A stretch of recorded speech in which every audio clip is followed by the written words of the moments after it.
अस्सलाम वालेकुम grade 9 students. Unit number 3 dynamics का ही सेकंड लेक्चर है। इस सेकंड लेक्चर में हम इंपॉर्टेंट एग्जांपल्स करेंगे और रिमेनिंग वर्ड प्रॉब्लम्स करेंगे। जो पहला मेरा वीडियो लेक्चर था इस चैप्टर का, उसमें मैंने क्वेश्चन नंबर 1 से लेके 5 तक क्वेश्चन करे थे और जो फार्मूलाज हैं इसमें यूज होने वाले वो सारे किए थे। स्लाइड ऑन कर लेते हैं। अब बुक की कुछ इंपॉर्टेंट एग्जांपल, वैसे तो एग्जांपल्स और भी काफ़ी सारी हैं, लेकिन ये वो एग्जांपल्स हैं जो टाइम एंड अगेन पेपर में रिपीट होती हैं और या वो एग्जांपल्स हैं जिसका न्यूमेरिकल प्रॉब्लम से थोड़ा हिंट नहीं मिलता जुलता। यानी जो एग्जांपल्स जो न्यूमेरिकल्स आपको मैंने करवाए हैं उससे मिलती जुलती होती हैं, लेकिन जो कुछ इंपॉर्टेंट एग्जांपल्स ऐसी हैं जिसका कॉन्सेप्ट वर्ड प्रॉब्लम्स या न्यूमेरिकल प्रॉब्लम्स में नहीं होता, तो सिर्फ वो वाली सिलेक्ट की हैं। क्योंकि जो मैंने छोड़ी हैं वो इसलिए छोड़ दी क्योंकि अगर आपने न्यूमेरिकल प्रॉब्लम्स कर लिए तो उससे आपका कॉन्सेप्ट क्लियर हो जाएगा, तो वो एग्जांपल्स आप खुद ही कर सकते हैं। लेकिन जो एग्जांपल मैं सिलेक्ट कर रहा हूँ ये वो है जो न्यूमेरिकल प्रॉब्लम से रिलेटेड नहीं है और टाइम एंड अगेन पेपरों में रिपीट होती हैं और ये भी कॉन्सेप्चुअल है, लिहाजा इनको हम करते हैं। तो let's start. Example number 3.2। A force acting on a body of mass 5 kg produces an acceleration of 10 meter per square second. What acceleration the same force would produce in a body of mass 8 kg?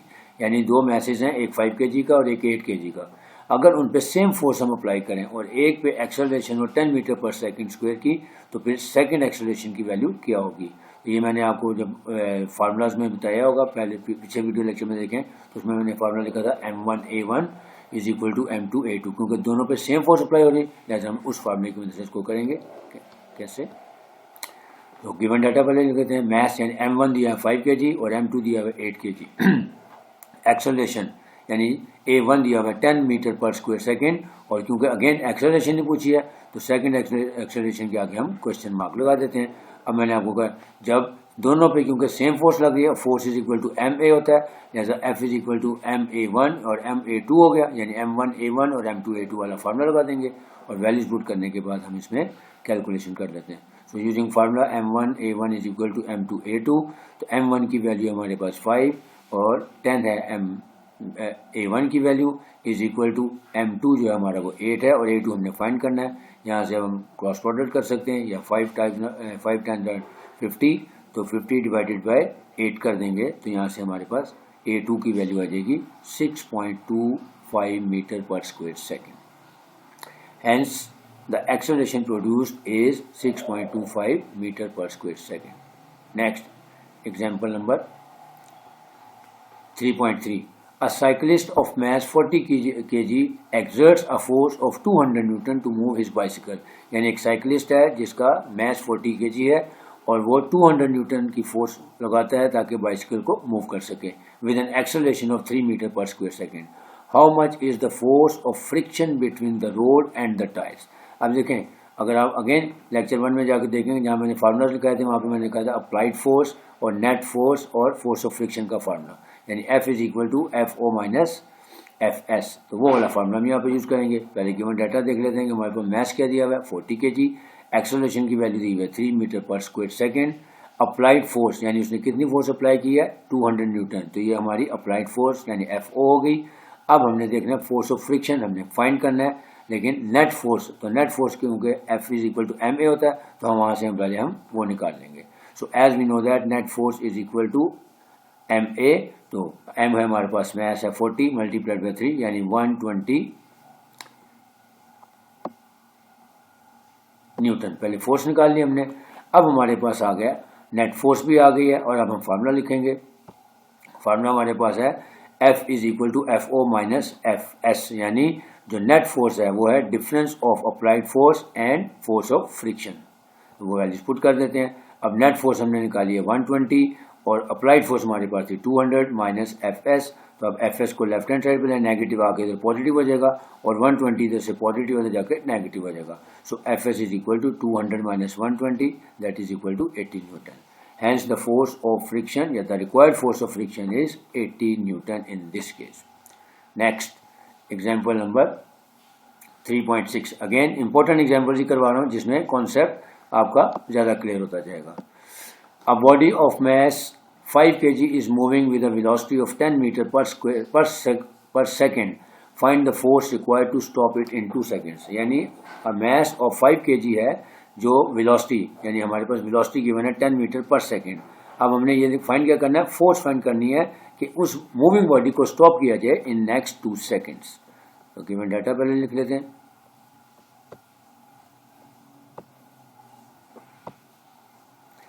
Given data में आ गया जी initial velocity, यानी जिससे move कर रही है, क्योंकि ये भी आपको पता है चैप्टर नंबर 2 में मैंने आपको काइनेमैटिक्स में बताया था कि जब कोई बॉडी एट रेस्ट होती है तो उसकी इनिशियल वेलोसिटी 0 मीटर पर सेकंड होती है, लेकिन जब कोई चीज़ मूविंग होने के बाद स्टॉप होती है तो उसकी जो फाइनल वेलोसिटी है वो 0। तो वही कॉन्सेप्ट लेके हम आगे चलेंगे, क्योंकि ये मूव कर रही थी तो इनिशियल वेलोसिटी आ गई इसकी 10 मीटर पर सेकेंड, तो फाइनल वेलोसिटी जब ये स्टॉप होगी तो इसकी फाइनल वेलोसिटी हो जाएगी 0 मीटर पर सेकेंड। टाइम है नेक्स्ट 2 सेकंड में इसको स्टॉप करना है, जबकि बॉडी का वेट जो है, सॉरी मास दिया हुआ है वो 5 kg दिया हुआ है। अब इसमें बुक में क्या किया हुआ है, इसको मोमेंटम और फोर्स के रिलेशन से कैलकुलेट किया है, लेकिन वो अगेन रट्टा बन जाता है। लेकिन मैं आपको रट्टे से बाहर निकालना, आपको कॉन्सेप्ट से करवा कि आप चाहें तो इसको फोर्स और मोमेंटम के रिलेशन से भी कर सकते हैं, लेकिन हम यहाँ से एक्सेलरेशन की वैल्यू निकालेंगे और फिर F = ma से भी कर सकते हैं। तो मैं इसको अल्टरनेट मेथड से करवा रहा हूँ, क्योंकि हमारे पास इनिशियल वेलोसिटी और फाइनल वेलोसिटी दी हुई है, तो हम यहाँ पे एक्सेलरेशन का फार्मूला यूज कर सकते हैं। So as we know that acceleration का फार्मूला लिखें Vf - Vi ओवर टाइम, क्योंकि हमारे पास Vf है 0 मीटर पर सेकेंड और Vi था हमारे पास 10 मीटर पर सेकेंड। 0 - 10 किया तो आंसर आ गया 0 - 10 डिवाइडेड बाई 2, यानी 2 सेकेंड था, तो -5 मीटर पर स्क्वायर सेकेंड। अब आपको ये भी पता है जो नेगेटिव साइन है वो ये बता रहा है कि गाड़ी जो है या जो भी बॉडी है वो या साइकिलिस्ट है वो डिसेलरेट हो रहा है, यानी स्लो हो रहा है, यानी स्लो डाउन हो रहा है, इसलिए नेगेटिव साइन आया। तो अब हम F = ma का फार्मूला यूज कर लेते हैं, क्योंकि हमने फोर्स फाइंड करनी है। सो F = ma, तो 5 × 5, यानी मास हमारे पास 5 है और एक्सेलरेशन की वैल्यू -5 है, तो दोनों को मल्टीप्लाई कर देंगे तो -25 न्यूटन। अब यहाँ पे लिखा हुआ है इग्नोर नेगेटिव साइन, क्योंकि फोर्स है तो फोर्स नेगेटिव नहीं होती, लिहाजा हम इसके साइन को नेगेटिव को इग्नोर कर देंगे और लिखेंगे the required force will be 25 Newton. जो नेगेटिव साइन है उसको इग्नोर करने की वजह क्या है, क्योंकि नेगेटिव साइन सिर्फ ये बता रहा है कि वो जो बॉडी है वो डिसेलरेट हो रही है। तो मैंने आपको पिछले चैप्टर में बताया था काइनेमैटिक्स में, जब भी एक्सेलरेशन की वैल्यू नेगेटिव हो जाती है तो वो डिसेलरेशन को शो करती है कि यानी जो मूविंग ऑब्जेक्ट है वो स्लो डाउन हो रहा है या स्टॉप होने की तरफ जा रहा होता है। Next example number 3.7, again very important example. A bullet of mass 20 gram is fired from a gun मजल velocity of 100 metre per second. Find the recoil of the gun in its if its mass is 5 kg। अब यहाँ पे law of conservation momentum आएगा, क्योंकि mv capital mv plus small mv = 0, क्योंकि यहाँ पे gun से फायर किया है बुलेट को, तो लॉ ऑफ कंजर्वेशन मोमेंटम ये कहता है कि जो मोमेंटम है वो before the fire and after the fire equal हो जाता है, लेकिन ऑपोजिट डायरेक्शन में होता है। तो लिहाजा हम यहाँ पे वही वाला लॉ ऑफ कंजर्वेशन मोमेंटम का फार्मूला यूज करेंगे। पहले गिवन डाटा देख लेते हैं, हमारे पास क्या दिया हुआ है कि मास ऑफ द गन, उसको हम कैपिटल एम से नोट कर रहे हैं, वो 5 kg है, और मास ऑफ द बुलेट है वो उसको स्मॉल एम से डिनोट कर रहे हैं और वो है 20 ग्राम। तो 20 ग्राम डिवाइडेड बाई 1000 करेंगे तो 0.2 किलोग्राम आ जाएगा, क्योंकि मास का SI यूनिट kg होता है। फिर velocity of the bullet small v वो दी हुई हमें 100 मीटर पर सेकेंड, और वेलोसिटी ऑफ द गन यानी कैपिटल V हमने फाइंड करना है। तो according to the law of conservation momentum capital mv plus small mv = 0। Just इसमें अब वैल्यूज पुट कर देते हैं। कैपिटल M की वैल्यू है 5 टाइम्स कैपिटल V प्लस 0.2 यानी स्मॉल m की वैल्यू है, और v था हमारे पास स्मॉल v 100 = 0। सो 5v प्लस 20 हो गया, 100 मल्टीप्लाइड बाई 0.2 = 0। सो v ये 20 उधर जाके नेगेटिव हो जाएगा -20 और फिर 5 से डिवाइड कर देंगे तो -4 मीटर पर सेकेंड। अगेन यहाँ पे भी जो नेगेटिव साइन है वो बता रहा है कि जो गन रिकॉइल हुई है, यानी जैसे ही आपने ट्रिगर को ऑन किया तो झटके से गन जो है वो पीछे आ जाती है। Hence the gun will recoil with a velocity of 4 meter per second, ignoring negative sign. Next, another very important example 3.8 time and again exams में repeat होती है। Example को पहले पढ़ लेते हैं। A stone of mass 100 grams is attached to a string 1 meter long। के एक स्टोन है जिसका मैस है 100 ग्राम, उसको एक स्ट्रिंग के साथ बांध दिया और स्ट्रिंग की लेंथ दी हुई है 1 metre long. The stone is rotating in a circle with a speed of 5 metre per second.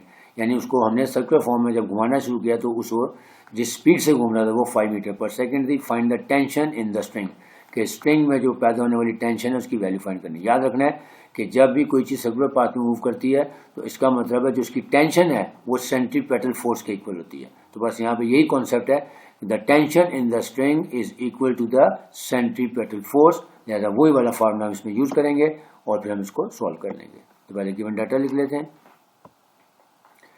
Given data में स्पीड दी हुई है हमें 5 मीटर पर सेकेंड और radius of the circular path जिसमें वो मूव कर रही है उसकी वैल्यू दी हुई है 1 metre. Next, mass of the body दिया हुआ है 100 ग्राम्स, उसको 1000 पे डिवाइड कर लेंगे ताकि किलोग्राम में बन जाए. तो 100 डिवाइडेड बाई 1000 किया तो 0.1 kg आ गया हमारे पास, मैस आ गया. To find tension in the string हमने फाइंड करनी है और अब यहाँ पे हम लिखेंगे सोल्यूशन में एज वी नो दैट, या वैसे भी मैंने बताया कि tension in the string is equal to the centripetal force, क्योंकि जब भी कोई चीज़ सर्कुलर पाथ में मूव कर रही होती है तो जो स्ट्रिंग है उसमें जो टेंशन होती है वो सेंट्रीपेटल फोर्स के इक्वल होती है. अब हम सेंट्रीपेटल फोर्स का फार्मूला लगा लेते हैं. Fc is equal to mv²/r. Mass है हमारे पास 0.1. v यानी जो स्पीड है वो हमें दी हुई है 5 मीटर पर सेकेंड, तो उसका स्क्वायर ले लें, डिवाइडेड बाई रेडियस दिया हुआ है 1 मीटर. तो इसको सारे को सिंप्लीफाई करेंगे तो हमारे पास आ जाएगा answer 2.5 newton. So the tension in the string would be equal to 2.5 newton which is also equal to the centripetal force. अब आते हैं हम वापस जो हमारे word problems and numerical problem, यानी ये 3-4 जो एग्जांपल मैंने आपको करवाई हैं ये बहुत इंपॉर्टेंट एग्जांपल्स हैं. नॉर्मली क्या होता है कि स्कूल में टीचर्स जो है वो एग्जाम्पल्स को नहीं करवाते, लेकिन जब एग्जाम होता है चाहे वो स्कूल का एग्जाम हो या बोर्ड का एग्जाम हो तो वहाँ पे अक्सर इनमें से कोई एग्जाम्पल आ जाती है.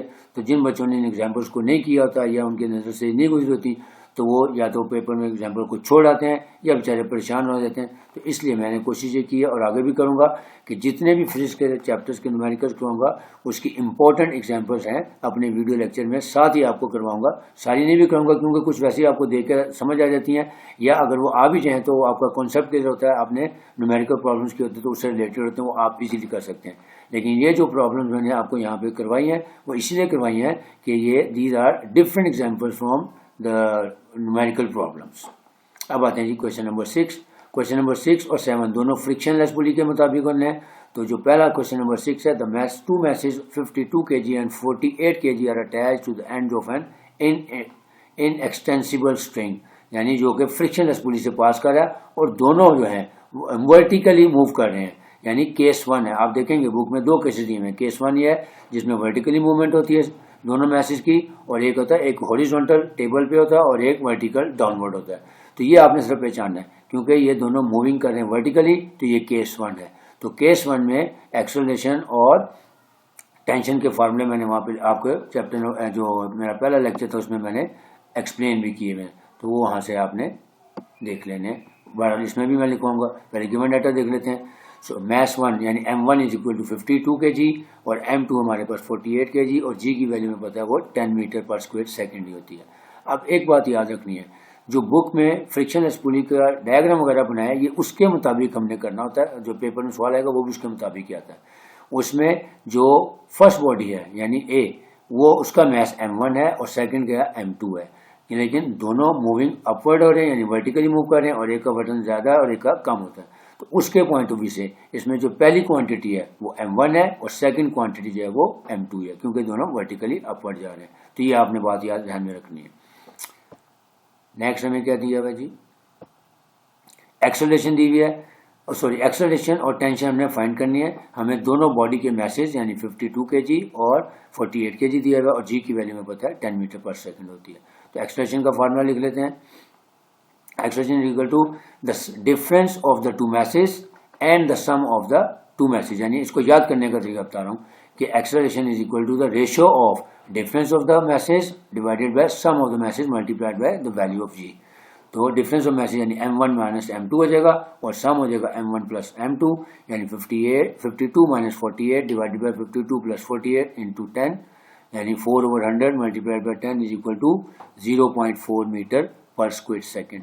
और टेंशन का फार्मूला है 2 times m1 m2 over sum of m1 plus m2 multiplied by g। Again values put कर दें, 2 into 52 into 48 divided by 52 plus 40, और इसको कैलकुलेटर की मदद से सिंप्लीफाई किया, 4992 ओवर 100 मल्टीप्लाइड बाई 10 यानी 499.2 न्यूटन। बुक में शायद इसका आंसर 500 लिखा हुआ, वो राउंड आउट करके लिखा हुआ है, लेकिन हमने एक्चुअल वैल्यू लिखनी है। So the acceleration and tension in the string are 0.4 metre per square second and 499.2 newton respectively. Next question number 7, case 2 का, यानी वही फ्रिक्शनलेस पुली का अब केस 2 है हमारे सामने। अब इसमें आपने देखना है कि एक हॉरिजॉन्टल सरफेस पे होती है और एक वर्टिकल सरफेस पे। तो जो हॉरिजॉन्टल सरफेस पे होगी वो हमारा m2 होगा और जो वर्टिकल पे होगा वो m1 होगा। अब ये क्वेश्चन को गौर से पढ़ने से पता लगेगा।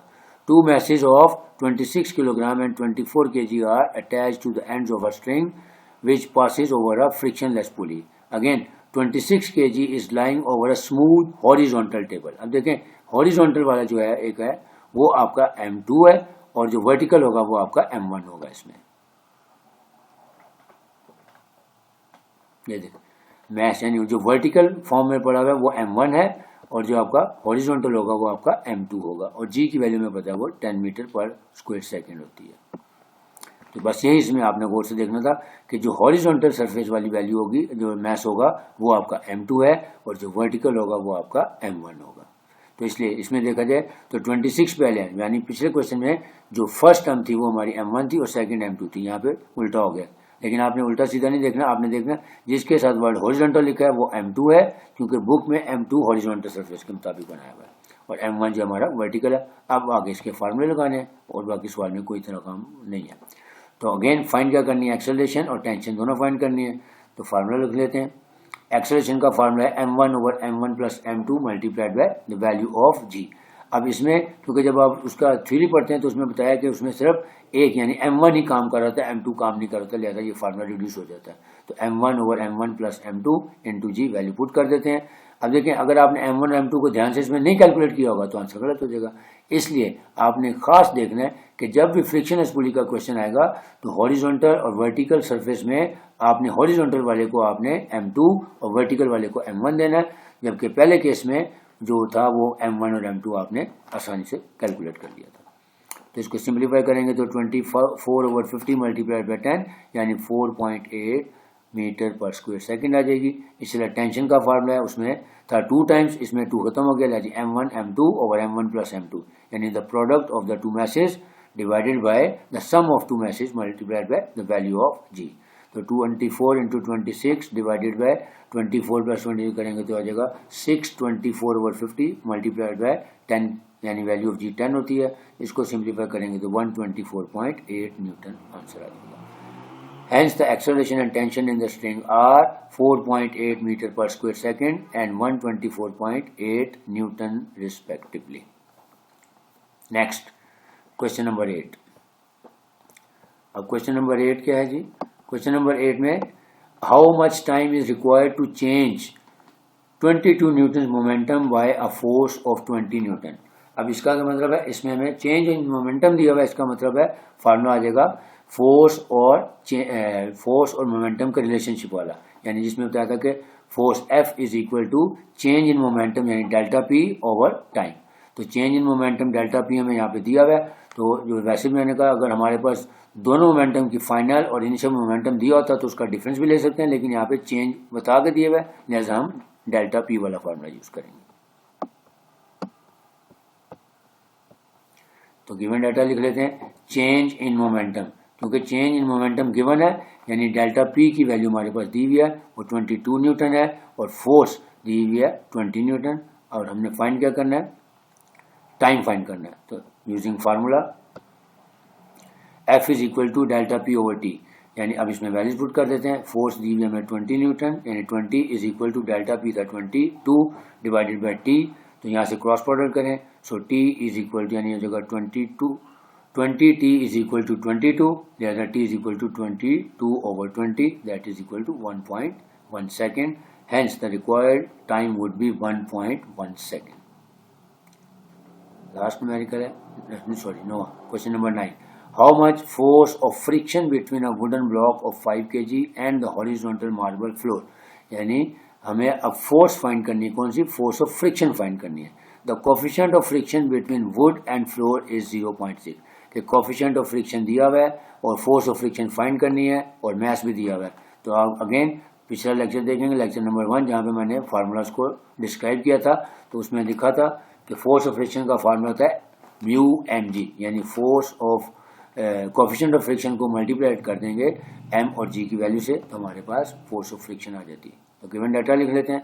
मैस है हमारे पास 5 kg, कोफिशिएंट ऑफ फ्रिक्शन की वैल्यू दी हुई है 0.6, यानी म्यू इज इक्वल टू 0.6, जी हमें पता है 10 होता है। अब हमने फाइंड क्या करना है? फोर्स ऑफ फ्रिक्शन यानी एफ एस फाइंड करना है using formula F S is equal to mu M G, यानी म्यू की मतलब है कोफिशिएंट ऑफ फ्रिक्शन दिया हुआ है 0.6 मल्टीप्लाइड बाय एम की वैल्यू है 5 और जी होता है 10, सबको मल्टीप्लाई कर देंगे तो आंसर आ गया 30 न्यूटन।